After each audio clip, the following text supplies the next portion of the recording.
Harmony's Reach appeared peaceful from orbit, a small, quiet moon drifting around a massive gas giant. From above, it looked almost untouched by the war raging across the galaxy. But beneath the calm surface, millions of lives waited in uncertainty.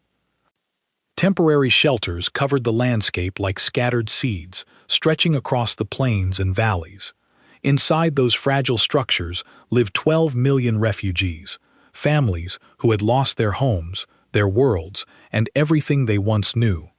They were waiting for the war to end, waiting for the day they could finally return home. But deep down, everyone knew the painful truth. Most of them would never see their homes again. The combined fleet arrived 2 days before the predicted attack.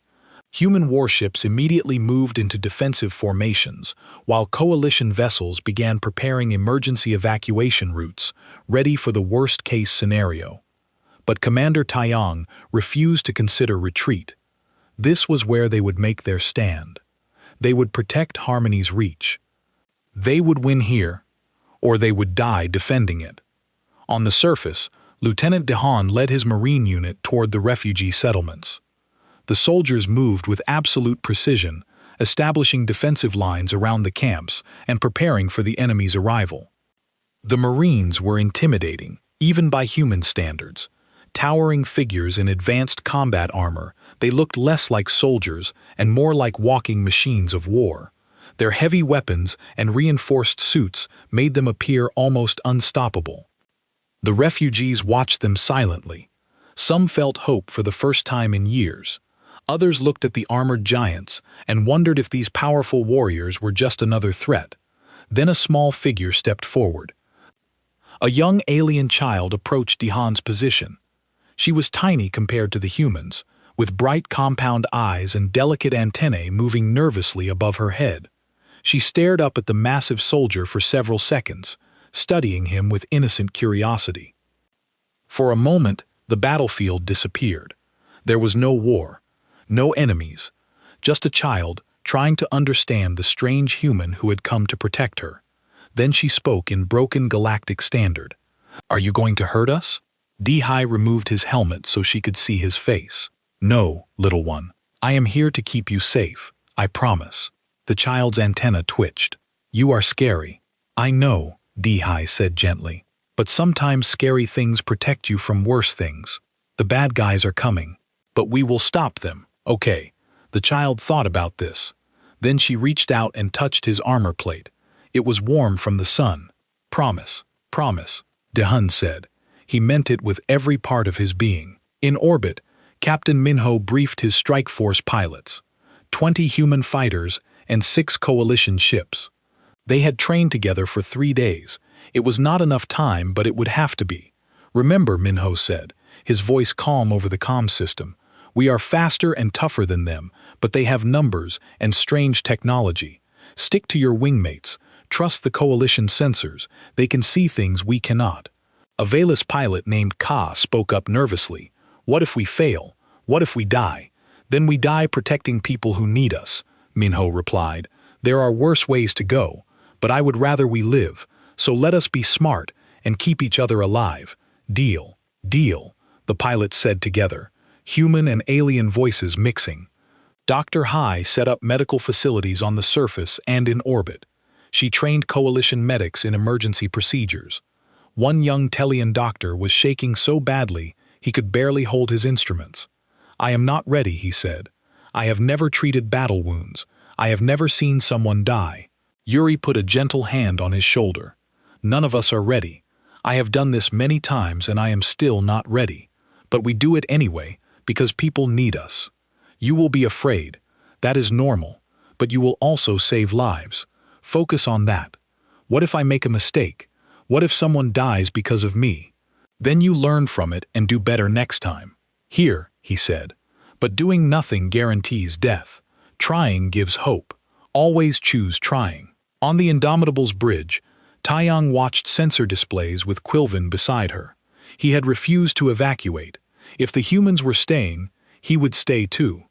His people needed to see that their ambassador trusted humanity with his life. "Are you afraid?" Quilvin asked quietly. "Always," Taiyang admitted. Fear keeps you sharp, keeps you careful, but I do not let it control me. We have good people, good ships, and we are defending innocent lives. That matters. Quilvin's antenna quivered. I sent the distress call, expecting monsters. I got heroes instead. I do not understand humans. Taiyang smiled. Most humans do not understand humans either. We are complicated. We can be kind and cruel, gentle and violent. We choose which one to be. Right now, we choose to be protectors. That is enough. The sensors screamed. The silence had arrived. 37 ships dropped out of faster-than-light travel at the edge of the system. They were huge, organic-looking, wrong in ways that hurt to look at. They did not send messages. They did not hesitate. They just came straight at Harmony's reach, like they had done 17 times before. But this time was different. This time humans were waiting. All ships engage. Taiyang ordered. Minho's strike force launched first. The small fighters accelerated to speeds that made coalition pilots dizzy. They wove between the enemy capital ships like insects, too fast to track, too small to prioritize. Their weapons blazed, missiles, plasma cannons, kinetic rounds that punched through shields like they were not there. The Silence tried their phase shift technology. It had always worked before. Their ships would pass through shields and armor like ghosts, but human shields were different. Layered, redundant, designed by paranoid engineers who assumed everything would fail. The phase shift was less effective. Kalar, the Velis pilot, found himself flying wing with a human named Hana. His compound eyes tracked 3 enemy fighters, while Hana focused on the one in front. They worked together without speaking. His sensors feeding her targeting data, her reflexes, executing maneuvers his body could never survive. "You are insane!" Keller shouted, as Hana pulled a loop that created 5 times Earth gravity. "You are insane!" They destroyed 2 enemy ships together, then 3 more. They were not just cooperating, they were bonding. Human and alien fighting as one, but the Silence adapted. 3 of their ships broke through the orbital defense. They headed for the surface for the refugees. For the children, Dion saw them coming. Ground forces prepared to engage. He checked his rifle. It was old-fashioned, a weapon that shot metal bullets using chemical explosions. Ancient technology. But sometimes old solutions were the best solutions. The enemy landers touched down a kilometer from the refugee camp. Doors opened. Creatures emerged. They looked nothing like anything in coalition records. Crystalline, multi-limbed, beautiful and terrible at once fire. Dean ordered rifles cracked. Explosives detonated. The enemy had shields designed for energy weapons. But bullets were not energy. They were solid metal, moving very fast. The shields flickered and failed. The enemy fell. More came. The fighting was brutal and close. Dehan's Marines moved with practiced efficiency. They had trained for war their whole lives on a world where everything tried to kill them. This was what they were born for. One enemy soldier got through the line. It rushed toward the refugee camp. Toward the children, Dion sprinted after it, his powerful legs carrying him faster than any coalition being could run. He tackled the creature, his armor absorbing its attack. They struggled. Then Dion won. He always won when children were at stake. In orbit, the battle raged. Ships exploded. People died. But slowly, impossibly, the humans were winning. Not because they were stronger, not because they were smarter, but because they refused to give up, because they fought with a desperation born from protecting others rather than saving themselves. The enemy flagship targeted the refugee camp directly. One shot and 12 million lives would end. Minho's squadron was out of position. Coalition ships could not reach it in time. Taiyang made a decision. Helm ramming speed. All power to forward shields. Evacuate non-essential crew to escape pods, Admiral. "No," Quilvin shouted. "You will die." "Better me than them," Taiyang said calmly. "Better one ship than 12 million people." But Minho's voice cut through the calm. "Hold position, Admiral. We are coming." His squadron appeared from nowhere, having executed an acceleration burn that should have destroyed their ships. They were damaged, smoking, but flying. They hit the enemy flagship with everything they had left. The flagship's shields collapsed. It began to tumble, falling slowly away from Harmony's reach, away from the innocent people it tried to kill. The remaining enemy ships retreated. For the first time in this war, the Silence turned and ran. They had met something they could not defeat. They had met humanity. The cheering on the bridge was deafening. Humans and aliens celebrating together. They had done it. They had won. Harmony's reach was safe. Quilvin found himself weeping. His species did not cry often, but today he could not help it. The humans had kept their promise. They had protected his people. They had risked everything and asked for nothing in return. On the surface, the young Velis child ran to Dehi. She wrapped her small arms around his leg, the only part of him she could reach. "You kept your promise," she said. "Always," Dehin said softly. He was wounded, tired, but he smiled. Always. The days after the battle were busy. Dr. Hai worked without sleep for 30 hours straight. She treated human and alien wounded side by side. Burns, broken bones, radiation exposure. Her hands moved with practiced precision, saving lives one at a time. A coalition medic watched her work with amazement. "You do not stop. You do not rest." "How?" Yuri smiled tiredly.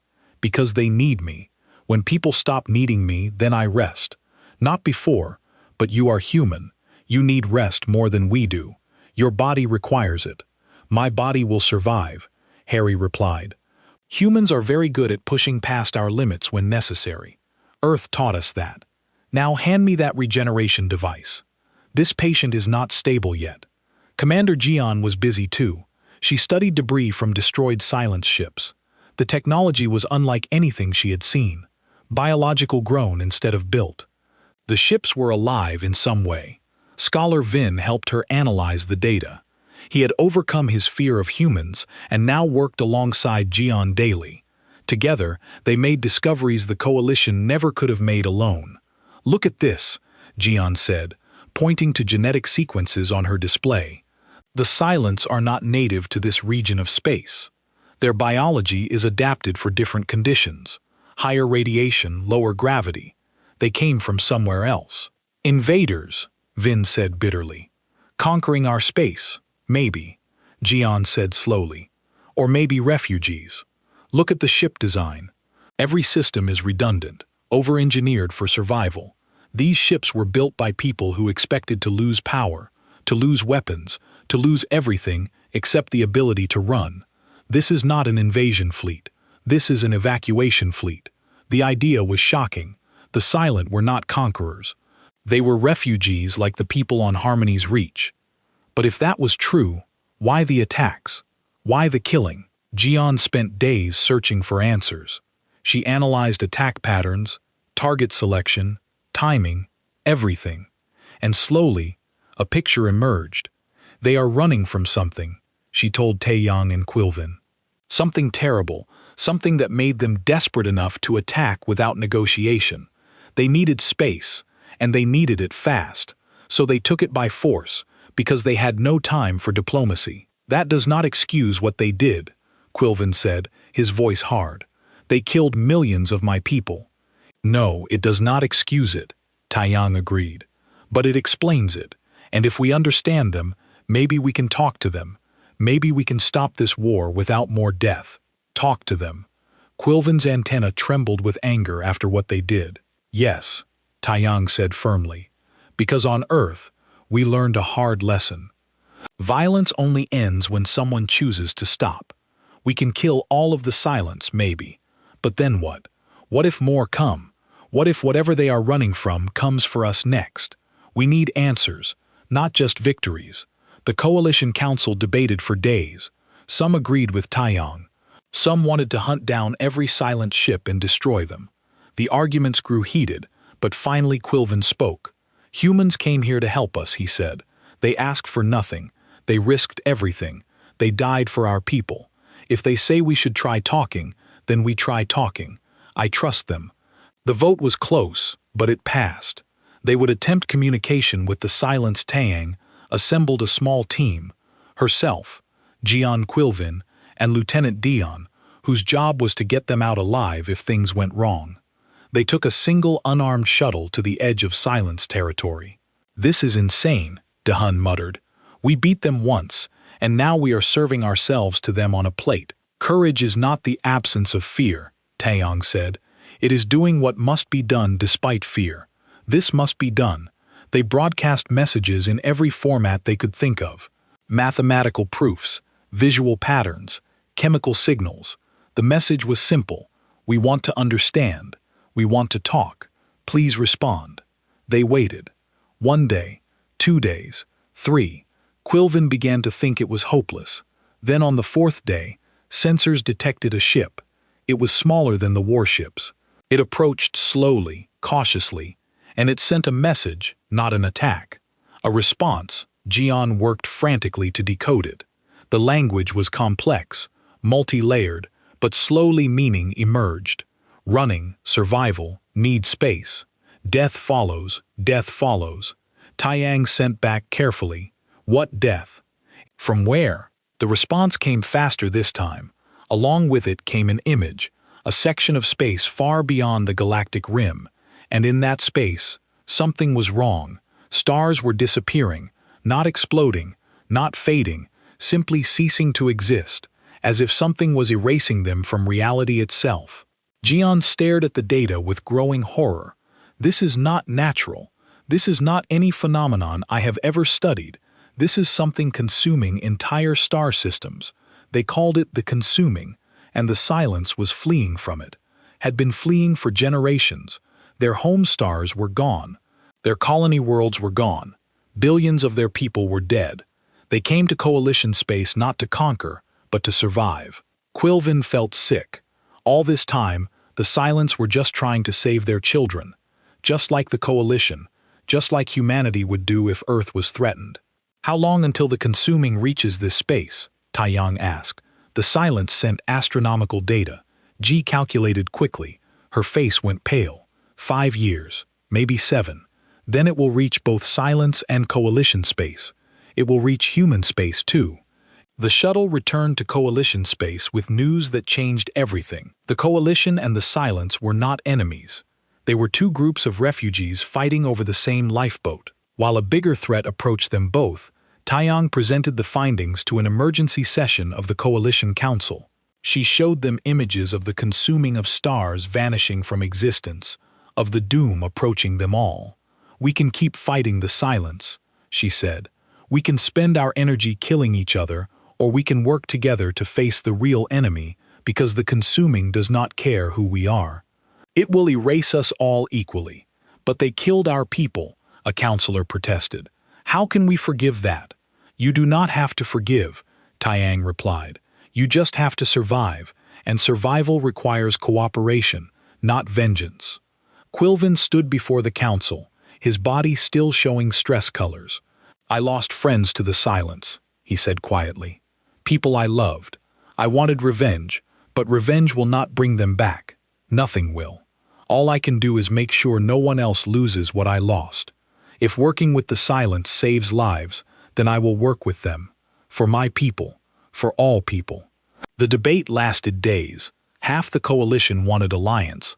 Half wanted continued war. The galaxy was divided. But then something unexpected happened. A silent ship entered coalition space alone, unarmed, broadcasting peaceful intentions. A delegation wanted to talk. The meeting was tense. The silence leader called herself Harmony Seeker. Her body was crystalline, shifting colors as she communicated. Through translation devices, her words came clear.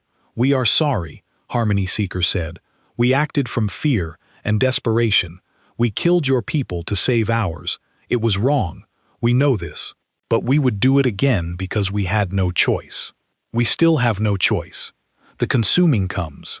We can die separately or we can try to survive together. Why should we trust you?" Exara demanded, her crystalline body glowing with anger. "You should not," Harmony replied simply. "Trust must be earned. But humans came to help you when you called. They had no reason to help. They did it anyway. Perhaps we can learn from their example. Perhaps we can choose to help each other even though we have every reason to hate each other." The negotiations continued for weeks. Slowly, Impossibly, an agreement took shape. The Silence would receive access to resources they needed. In exchange, they would share technology for surviving in harsh conditions. Coalition worlds would make room for Silence populations through peaceful settlement, and all three groups would work together to study the consuming. They called it the Survival Pact, not because they trusted each other, not because they forgave each other, but because survival required cooperation. G volunteered to lead a research mission. Someone had to go look at the consuming up close. Someone had to find a way to stop it. And who better than a human who grew up learning that impossible problems just needed creative solutions? "I am going with you," Ven announced. "If humans can be brave, so can I." "Me too," Harmony said. "My people caused this conflict. We will help end the greater threat." The research ship was called Hope's Gambit. A fitting name. They were gambling everything on hope. And as the ship prepared to launch toward the consuming, three species who had been enemies days ago worked together as one crew, united by fear, united by necessity, united by the simple need to survive. Hope's Gambit was a beautiful ship. Human durability, coalition sensors, Silence phase shift technology, three civilizations working together, created something none could build alone. But as it traveled toward the consuming, everyone aboard knew this might be a one-way journey. Captain Minho commanded the ship. Commander Jian led the science team. Scholar Van documented everything. Harmony Seeker provided expertise about the consuming. Lieutenant DeHune and his Marines provided security. 20 crew members total, Human Coalition Silence, all volunteers. The journey took weeks. During that time, something remarkable happened. The crew bonded. Species barriers fell away. They ate together, worked together, told stories about their homes, laughed at each other's jokes even when the humor did not translate well. Ben became fascinated by human culture. He spent hours interviewing crew members. "Tell me about fear," he asked Dehan one day. "Humans talk about it differently than we do." Dehan thought about it. "Fear is information. It tells you something matters. The trick is not to let it control you. You feel it. You acknowledge it. Then you do what needs to be done anyway. But what if you are too afraid? What if fear stops you? Then you remember why you are afraid." Dehan said, "If you are afraid of dying, remember who you are protecting. If you are afraid of failing, remember what success means. Fear is energy. You just have to point it in the right direction." Harmony Seeker taught the humans about Silence culture. Her people evolved in a binary star system where day and night changed rapidly. They learned to adapt fast, to change plans quickly, to never get too comfortable with stability. That is why you are so good at survival. Jian realized you evolved for instability, for change. "Yes," Harmony Seeker agreed, her colors shifting thoughtfully. "But it also means we panic when things are stable for too long. We expect disaster. Sometimes we cause it ourselves because waiting for it is worse. So you attacked coalition worlds because you could not wait for peaceful negotiation. We attacked because the consuming was coming, and we saw no time for talk." Harmony Seeker admitted it was wrong. "We know this now, but understanding comes easier after the fear passes." As they approached the consuming, sensors began detecting wrongness. Space itself seemed distorted. Stars ahead simply stopped existing, not destroyed, erased as if they never were. Van felt it first. His species was sensitive to environmental changes. He described it as reality dissolving, like the universe was forgetting how to exist in that region of space. Coalition crew members felt it next. Their nervous systems were more delicate than humans. They reported headaches, confusion, a sense that something fundamental was wrong. Humans felt it last. Their Earth-hardened biology was more resistant, but even they felt the wrongness eventually, the feeling that physics itself was breaking down. At the center of the consuming, they found something impossible. A construct ancient, massive beyond understanding. It pulsed with energy that hurt to observe, and it was still working after countless eons. Jian studied it with growing wonder and horror. It is converting matter into information, taking physical reality and storing it as quantum data in higher dimensions. It is not destroying the universe. It is backing it up. Backing it up, Mo asked, "Why?" "To preserve it," Jian said slowly.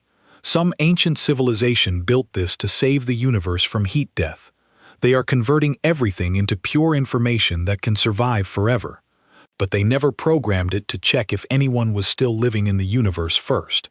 So it is trying to save us by killing us," Dion muttered.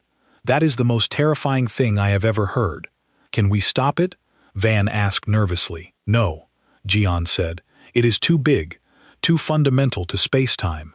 But maybe we can redirect it, point it toward empty space, buy ourselves time." They found a control interface, ancient mathematics that predated modern physics. Coalition computers could not process it. Silence technology could not interface with it. Human systems failed to recognize it as technology. But working together, they cracked it. Coalition sensors mapped the interface structure. Silence phase shift technology interacted with its higher dimensions. Human pattern recognition found meaning in mathematical chaos. 3 days of continuous work. Jian Ven and Harmony Seeker barely slept. They shared data constantly, built on each other's insights, functioned as one mind with 3 perspectives. Finally, they understood enough. They could redirect the consuming, send it toward empty regions of space, give their civilization centuries or millennia before it returned. But there was a cost. The redirection required enormous energy from a local source. Hope's Gambit could provide that energy, but doing so would destroy the ship and everyone aboard. Minho called a crew meeting. He explained the situation clearly. "We can save billions of lives, every species in the galaxy, but we will not survive. I need to know if everyone agrees." Dehai spoke first. "I joined the military to protect people. This is what protection looks like sometimes. I am ready." Van was shaking but determined. "I have documented everything. Our work will survive even if we do not. Future generations will know what we discovered, what we did. That is enough." Harmony Seeker's colors shifted to something the translation software rendered as peaceful acceptance. "My people fled for generations, running from death, fearing death. But some things are worth dying for. Saving others. That is worth it." One by one, every crew member agreed. Human coalition. Silence. They were no longer separate species. They were a crew, a family, united in purpose. Jian sent a final message back to civilization. It contained everything they learned, instructions for monitoring the consuming warnings about future threats, but also hope. "We proved something today." She transmitted. "Different species can work together, can solve impossible problems, can sacrifice for each other. Keep building this, the alliance, the cooperation, the trust, because the universe is dangerous and strange, but together we can face anything." Vin added his own message. "Tell them the stories were wrong. Humans are not monsters. They are heroes, and so is everyone who chooses to protect others over themselves." Harmony Seeker's final words were simple. "We fled because we were afraid, but fear without courage is just cowardice. Today we are courageous. Today we choose to stand. We do not regret this choice." The crew gathered in the common area. They shared stories one last time, talked about their homes, their families, their hopes for the future they would never see, and they were at peace. When the moment came, they activated the redirect together. Every hand on the interface, every species contributing, the ship began to dissolve, converting into pure energy that flowed into the consuming's control systems. Minho sat in the captain's chair, watching his crew work together until the end. He smiled. This was what he joined the fleet for. This was what mattered. Dian thought about that little Velis girl on Harmony's reach. He kept his promise. He protected her. He protected all of them. Jian felt satisfied. She understood. She discovered. She solved the puzzle. That was all she ever wanted. Ben experienced wonder. Right until the end, he learned new things, discovered new truths. It was a good way to go. Harmony Seeker's colors shifted one final time to something that translated as joy. Her people fled for so long, but she stopped running. She stood firm. She made a difference. The consuming acknowledged their input. accepted the new parameters, began redirecting away from inhabited space. Hope's gambit vanished, converted to the energy needed to save the galaxy. Back in Coalition space, sensors detected the consuming changing course, moving away from their worlds, moving toward empty space, where it could continue its ancient work without harming anyone. Admiral Taiyang stood before the Joint Council of Coalition, Silence, and human representatives. She was older now, tired, but proud. She announced the crew's sacrifice and their success. They were from 3 civilizations that met as enemies, she said quietly. They died as one crew, saving strangers, protecting the innocent, choosing sacrifice over survival. They showed us what we can become when we work together. Quilvin wept openly. We called for help, expecting monsters. We got heroes, and they taught us that we can be heroes too. That is their true gift to us, the galaxy mourned. But it also celebrated, because for the first time in history, 3 species worked together to save everyone. They proved that cooperation was stronger than conflict, that unity could overcome any threat, and somewhere in the darkness of space, the consuming continued its ancient work. But now it worked in empty space, directed by the sacrifice of 20 brave souls who chose to save the galaxy together. The conference room was large and bright, too bright for Quilvin, whose species preferred dim light, but he tried not to show discomfort. He sat across from Admiral Taiyang, with Exara on his left and Vin on his right. 3 humans sat on the other side. They looked calm, almost relaxed. It made Quilvin more nervous. Taiyang introduced her people. This is Commander Gian, our Chief Science Officer, and Dr. Harry, our Medical Director. They will help us understand your situation. Quilvin noticed how Taiyang smiled when she spoke. Humans showed their teeth when they were happy. For most species, showing teeth meant aggression. Quilvin had to remind himself this was different. Humans were different. Let me be honest, Taiyang said, her smile fading. You are afraid of us. Your people shake when we move. Your stress chemicals fill the air. I understand. We have a reputation. But let me make something very clear. We came because you needed help. That is the only reason. We do not want your territory. We do not want your resources. We want to help you survive. Nothing more. Why? Ixara asked, her crystalline body glowing with suspicion. Your species has been alone for 50 years because we forced you to stay in your system. We treated you like criminals, like dangers. Now we ask for help and you come running. What do you gain? Taiyang met her gaze steadily.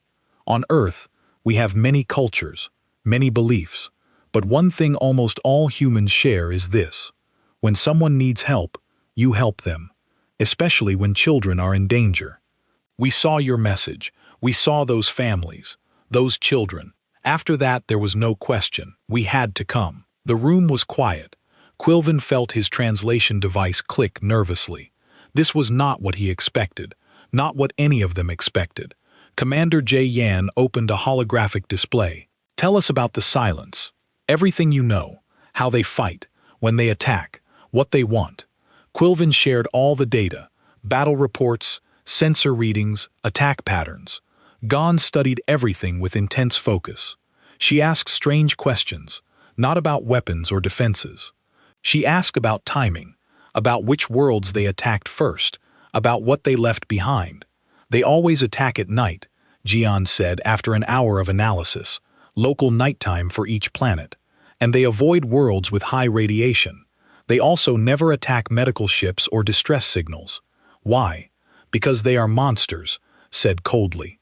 Monsters do not need reasons. Everyone is someone's monster, Gian replied, but everyone also has reasons. Even if the reasons are wrong, they still exist. If we understand their reasons, maybe we can predict them. Maybe we can stop them without more killing. This confused the coalition delegates. They had spent months trying to destroy the Silence. The humans wanted to understand them. It made no sense. Then spoke up, his voice bubbling with curiosity. Tell us about Earth, the stories we hear. Are they true? Is your world really so dangerous? Dr. Harry laughed. It was a warm sound that made Quilvin jump. Yes, she said. Earth wants to kill you constantly. We have storms that destroy cities, Animals that can kill with a single bite, plants that cause pain if you touch them, diseases that spread through the air. The water can drown you, the sun can burn you, even the ground shakes and breaks open sometimes. How do you survive? Quilvin asked quietly. We adapt, we learn, we work together. Hieri smiled.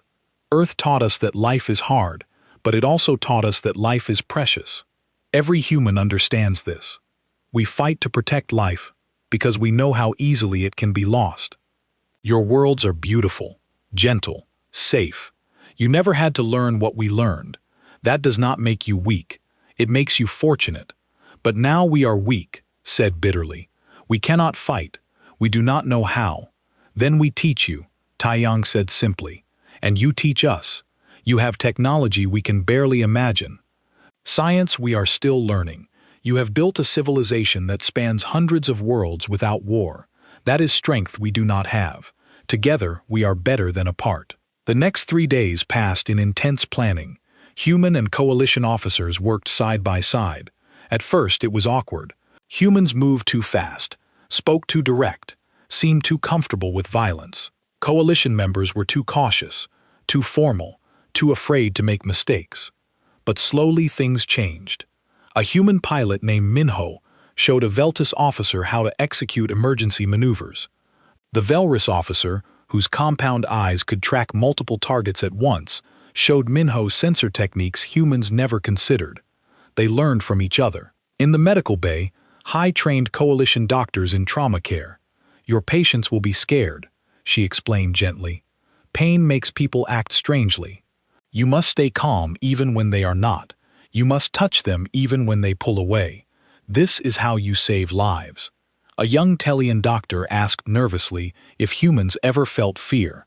Harry laughed again. Always, she said. I am afraid right now. Afraid we will fail. Afraid people will die. But fear is just information. It tells you something matters. These people matter. So I will do my job despite my fear. Quilvin watched all of this with growing wonder. The humans were nothing like the stories. They were not cruel, not savage. They were professional, dedicated, kind even. They treated coalition members with respect. They listened more than they spoke. They asked questions instead of giving orders. One evening, Quilvin found Taiyang standing alone looking at a star map. She seemed tired. Human, he realized, just tired and worried like anyone would be. Can I ask you something? Quilvin said quietly. Of course, Ambassador. Why are you really here? Quilvin asked. Please. The truth. Your people gain nothing from this. You risk everything. Why? Taeyang was quiet for a moment. Then she pulled out a small device and showed him an image. A family. 2 adults and 3 small humans. Children. Her children, Quilvin realized. This is my family, Taiyang said softly. They are safe on Earth. They will never meet your people. They will never see these worlds. But I look at your children in those messages, and I see my children. I imagine them scared, alone, waiting for help that never comes. She paused. I have the power to help, so I must. It is that simple. Quilvin felt his chest tighten with emotion. We called you monsters, he said quietly. We feared you for 50 years, and now you come to save us. I do not know what to say. Say you will trust us, Taiyang replied. Say you will fight beside us. Say you will believe that maybe, just maybe, we can win this together. I believe, Quilvin said. For the first time in months, he truly believed. On the 4th day, sensors detected the silence moving toward a world called Harmony's Reach, a refugee world. 12 million people from fallen colonies, families who already lost everything once. Exara wanted to evacuate, get the people out before the silence arrived. But Taiyang disagreed. They have been running for months, she said. We draw the line here. We show the silence that this stops now. You cannot know we will win, Exara argued. No. Taiyang agreed. But I know we will try, and sometimes trying is enough. The fleet prepared to move out, human and coalition ships together. Quilvin stood on the bridge of a human vessel, watching the coordination. Dozens of species working as one, preparing to face an enemy that had never been defeated. Ben approached him, his amphibious features bright with excitement and terror. "We are about to learn if Deathworlders are as good at war as the stories say." "I hope not," Quilvin replied. "I hope they are better at protecting than destroying. I hope they are better than the stories." The fleet jumped to faster than light speed. Harmony's reach waited 3 days away, and the silence was coming. The real test was about to begin. The lights in the Great Hall flickered like dying stars. Ambassador Quilvin stood at the center of the room, his insect-like body shaking with fear. Around him, representatives from dozens of alien species watched the screens with growing horror. Another colony had gone silent. That made 17 worlds lost in just 3 months. The enemy came without warning. They attacked without mercy. The coalition called them the Silence, because after they struck, nothing remained. No messages, no survivors, just empty worlds where millions once lived. Quilvin had spent the last 6 hours watching his military leaders present their plans. Every plan ended the same way: retreat, run, hide, hope the silence would stop. But they never stopped. They just kept coming. World after world getting closer to the heart of Coalition space. Fleet Commander spoke in her cold, crystal voice. Her body glowed with dim light as she displayed star maps. Red markers showed the fallen worlds. Blue markers showed Coalition strongholds. The red was spreading like disease. "We should pull back to defended systems," Zara said. "Abandon the outer colonies. Save what we can save." Scholar Venn, whose amphibious skin glistened under the lights, suggested something different. "Ancient weapons," he said. "Records from the old wars. Perhaps we missed something that could help." But Quilvin knew the truth. They had tried everything. The silent ships passed through shields like they were not there. Their weapons ignored every defense the Coalition built over thousands of years. And worse, the silence seemed to grow stronger with each victory. Quilvin cleared his throat. The sound came out as nervous clicks that his translation device changed into words. "There is one more option," he said quietly. The room fell silent. Everyone knew what he meant. Everyone had thought about it. But no one wanted to say it out loud. "No," Zara said immediately. "Absolutely not. We swore we would never contact them." Quilvin forced himself to continue. "We are dying. In 3 months, maybe less, the silence will reach our core worlds. Billions will die. Our children will die. We need help. Better to die free than live as their slaves," and other counselors shouted. "You know what they are. You know what they do." Ben spoke up, his voice bubbling with emotion. "I have studied their world, Earth. A Class 12 death world. Everything there tries to kill you. The weather, the animals, the plants, even the air carries disease. They evolved in hell. They are survivors, predators. They do not know fear like we do. That is exactly why we should not call them," Zara said. "They will see us as weak, prey. They will take what they want." Quilvin thought about the stories.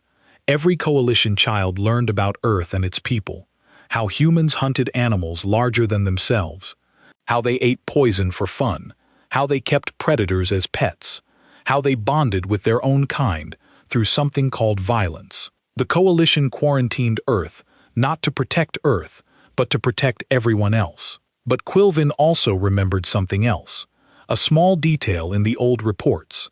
When humans first reached space and met other species, they did not attack. They talked. They traded. They seemed almost friendly, until the Coalition told them to stay in their system and never leave. "We have a choice," Quilvin said. "Die with pride, or ask for help and maybe live. I have children. Many of you have children. What pride is worth their lives?" The argument went on for hours. Some said humans would refuse. Some said humans would help and then demand payment the Coalition could not afford. Some said humans would come as conquerors, using the silence as an excuse. Finally, Quilvin played his last card. He showed them a recording, the last message from Sanctuary Station before it fell. In the video, families huddled together, different species holding each other, children crying. The message lasted 3 minutes and 47 seconds. Then, nothing but static. The vote was close, very close, but fear won over pride. The Coalition would send a distress call to Earth, and Quilvin would be the one to send it. That night, Quilvin sat alone in the communication room. His hand shook as he prepared the message. He included everything: battle reports, casualty numbers, locations of every remaining Coalition world. He was giving humans a map to everything the Coalition had built over millennia. The message was simple: we are the Galactic Coalition. We are under attack. We are dying. We ask for your help. We understand we have no right to ask. We understand you owe us nothing. Please. Quilvin sent the message toward the Sol system where Earth orbited its yellow star. Then he waited. He expected nothing. Maybe humans would ignore the call. Maybe they would laugh at the species that locked them away, now begging for help. Maybe they would come as invaders. 12 hours later, the sensors went wild. Ships, dozens of ships dropping out of faster-than-light travel at the edge of Coalition space. Big ships, warships, all bearing the symbol of United Earth. Quilvin felt his heart. All three of them beat faster. They came. They actually came. But were they here to help or to conquer? A message came through. A human voice speaking perfect galactic standard. This is Admiral Taiyang of the Earth Defense Fleet. We received your distress call. We are here to help. Permission to approach. The politeness shocked everyone. Quilvin found himself clicking nervously as he tried to respond. Permission granted. Did he manage to say? Welcome to Coalition space. The human fleet held position. Weapons powered down. They were not attacking. Not yet. Quilvin had no choice now. He would have to meet them face to face. He would have to look into the eyes of a Deathworlder and hope he survived. As he prepared to board the diplomatic shuttle, Ven approached him. His amphibious features showed something between excitement and terror. We are about to make history, Van said. Either the day we were saved or the day we were conquered. Or maybe, Quilvin replied quietly, the day we learned that monsters can choose to be heroes. The shuttle launched toward the human fleet. Quilvin watched through the viewport as the Earth ships grew larger. They were smaller than Coalition dreadnoughts, but somehow more frightening. They looked functional, brutal, built by beings who understood war in ways the peaceful Coalition never had. In the command center, Admiral Taiyang watched the Coalition shuttle approach. She was a woman in her late 40s, with gray streaks in her dark hair. She stood calmly, but her officers could see the tension in her shoulders. This was the moment humanity had waited for since the quarantine began. They are terrified of us, her second officer said quietly. Taiyang nodded. Then we show them they have nothing to fear. We came to help, so we help. Simple as that. But Admiral, what if this is a trap? Then we deal with it, Taiyang said. But I do not think so. I heard that recording. Those were people asking for help. And on Earth, when someone asks for help, you answer. You always answer. The Coalition shuttle docked. Quilvin and his small delegation stepped into the human ship. The gravity was heavy. The air smelled strange. Everything felt wrong in ways his senses could not quite explain. Then he saw her, Admiral Taiyang. She was tall by Coalition standards, which meant she was average for a human. She moved with purpose, each step certain. But what struck Quilvin most was her eyes. They were kind, tired, but kind. Ambassador Quilvin, Taiyang said, bowing slightly in what her briefing said was a sign of respect for his species. Thank you for trusting us with your call. We are here to help in any way we can. Quilvin felt something unexpected. Hope. Real hope, for the first time in months. Maybe, just maybe, they had a chance.